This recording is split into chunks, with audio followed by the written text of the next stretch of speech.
G'day. Well, I'm excited. The new head unit for my Sea Ray 175 Sport, it's arrived. Now I can't install it just yet, but I thought what I'd do is a quick unboxing video. Now, if you want to see my boat and the speaker and amp install that I've already done, I'll link it in the comments. So, this is the box, and it's really light. I do hear a bit of a rattle in there. I hope nothing's broken.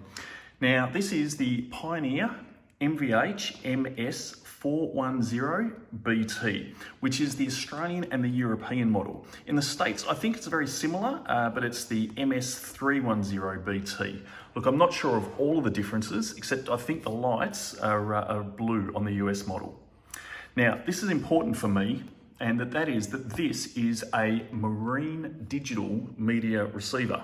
And the marine part's the really important piece. It's got a conformal coated circuit board, which protects against corrosion, so it should stand up better in the environment. And look there's a picture of a boat, so it must be good for the boat, right? Why do those people have their hands in the air? It's not a roller coaster. Now, the other thing is it's also got this white display, and this is much easier to see in the sun. Now, there's lots of features highlighted here on the box. Let me just talk to a couple that I think were important to me, and you can check out all the others on the web. Bluetooth, very, very important for me. I don't have Bluetooth on my old head unit, and that's pretty important. And of course, it's going to work with my iPhone, so it'll be interesting to see what it does there. One of the things I really liked about this and that attracted me to the unit is that it supports this Pioneer SmartSync. And this is a pretty cool technology. I don't know if there's any kind of really good pictures of it on the box, sort of a little bit going on here. But basically what it does is it puts an interface on your phone, and then you can see multiple things at once, like your music that's playing, the current time, and also your current speed.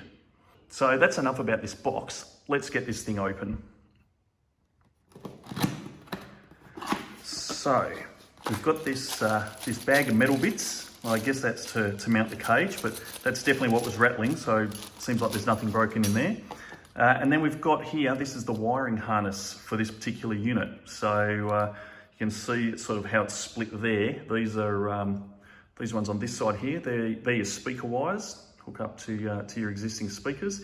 And on this side, we've got all of the power, the ground, the constant, and also we've got there that blue wire. That's the remote amp turn-on wire. So that will be an important one. Now let's have a look at what we've got under this flap. So this blue bag, that looks like the Bluetooth microphone. Not sure if I'll mount that one yet. Seems to be a bunch of paper in here. What do we got? Instructions. I'm sure there's warranty and what have you in there. We'll worry about that a little bit later on. And now the head unit. Wow, this thing is seriously light. Let's just get rid of that box there. Yeah, so as you can see, one of the reasons why it's so light is this is a lot shorter than your sort of standard head units. And really that's because there's no CD player in this one. It is 2020 after all. So the fact that this is really short and light, this should make it really easy to install in the boat and also to secure. Okay, so it has got its own cage here. It's quite a small one, so I'm pretty sure that I will use that. It's definitely a lot smaller than the one that's currently on the boat there. Let's have a look at the back of the unit here. So here we've got where we plug in our wiring harness, and that's obviously the fuse there. That's where our antenna goes. This is for our RCAs, the pre-outs to go into the amp. And then we've got these two ports here. One of these is for the Bluetooth microphone, and the other one is for a wired remote control. Let's have a look here at the front. There it is there. So the face of this head unit is removable. Just hit that button there and pops out like so. Now, one thing I noticed, there's nothing else in the box there. There's no bag or case for this, which is a bit of a shame. Let's get that back on there, like so. Look, I really love this volume knob. It's a good size, easy to grip there.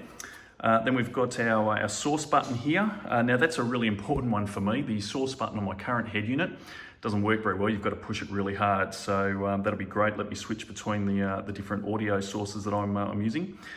This button here is the navigation button. So this will launch maps on your phone, and I believe you can make it launch whatever navigation app you want. So hopefully I can launch my marine maps. We've then got the phone pick up and hang up button there, and then the usual array of audio buttons across here, and the presets to jump to different radio stations and whatever else it is that you might need there. Under this cover, if we open that one there up, we've got the USB port. Happy days, this is really important. I've only got a single charge point on my boat, so this will come in very handy for charging an additional phone, but obviously you can also use it to deliver music to the head unit if I'm not using Bluetooth. And just there, we've also got the auxiliary in jack. Well, that is it. That's the whole unit there, the MVH MS410B Teeth unboxed. Now the plan is to get this installed this weekend, and I'll do a video of that install and a demo of the head unit and the features, including the SmartSync app. So I hope this video has been useful to you, and hope you have an awesome day.